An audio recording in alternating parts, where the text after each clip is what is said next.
Hello everybody, this is James Austin and I'm going to be making another video on Rage CCG. In this video, I'm going to talk a little bit about the phases of gameplay. So, without further ado, let's move right into it. The first phase of gameplay is the draw-redraw phase. In this phase, you will be drawing your cards up to 5. Unless you have a character card or an action that has you draw more, you will draw up to 5. Also, if it's the first round, you will be able to draw 5 combat cards as well. But in this phase, you draw normally after the first round or after the first go through, you will only draw from the set cards this time. You will draw from the Sept deck into your Sept hand.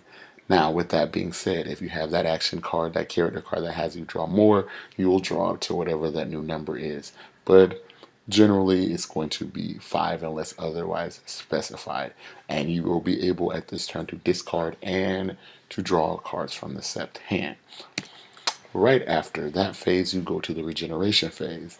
In this phase, your character cards have the opportunity to regenerate the lowest damage dealt to them. That is common.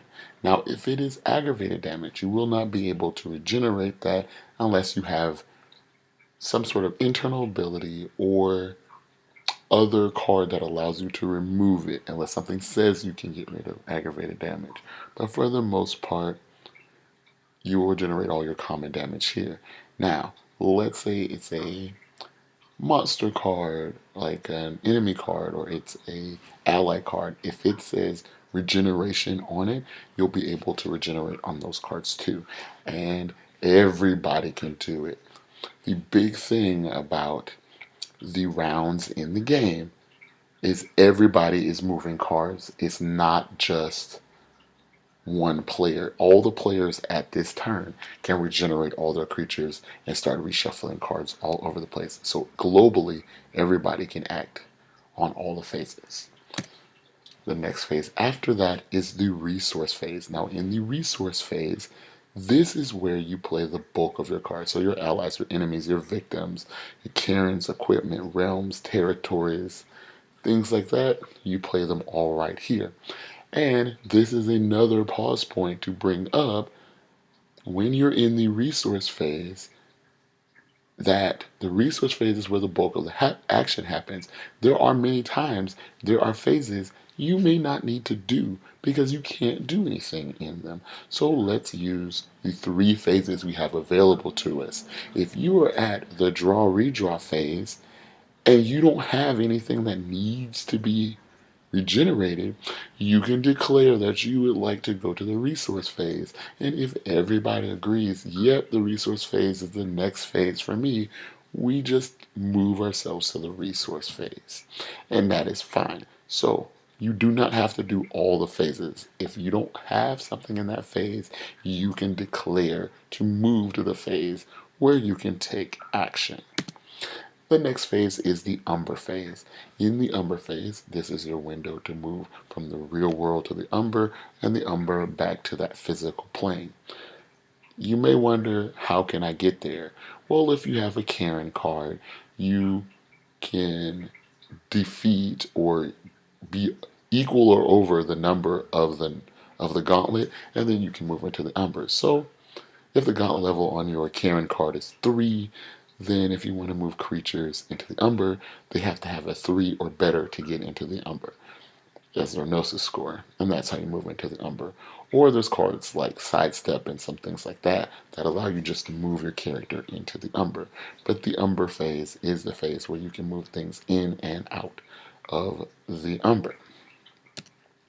The next phase is the Moot phase. In the Moot phase, this is where you can play either a Moot, which is a Gaian term, or a board meeting, which is a worm term, for doing the same thing. Another term you will also hear is Gentas, and they all are getting to the same point.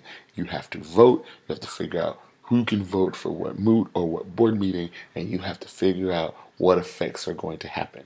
And in this one in particular, I have a CCG mate that has made a video, and I'm going to tag that video at this phase in the comments below. So if you want to look at that Moot phase and the video and another point of view, I'll definitely tag that video for another point of view.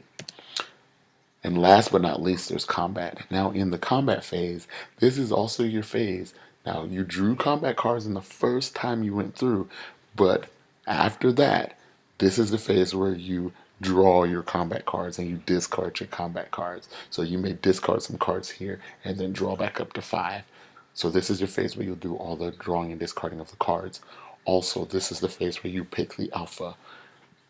Once you pick an alpha, I've already kind of explained that in my other combat video, but once you pick the alpha, if anything should happen to that character before that alpha can take an action, you will not get an action for combat because the alpha is the one who takes the actions on behalf of the party.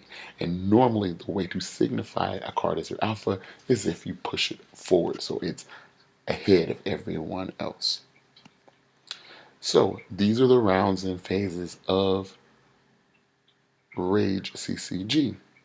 So if you want to get more information or you want to get some support, you can always meet up at the CCG web pages and Blogspot. Those are always good places for info. And there's another copy of those rules that I took the information from, and it gave me the verbiage in the background.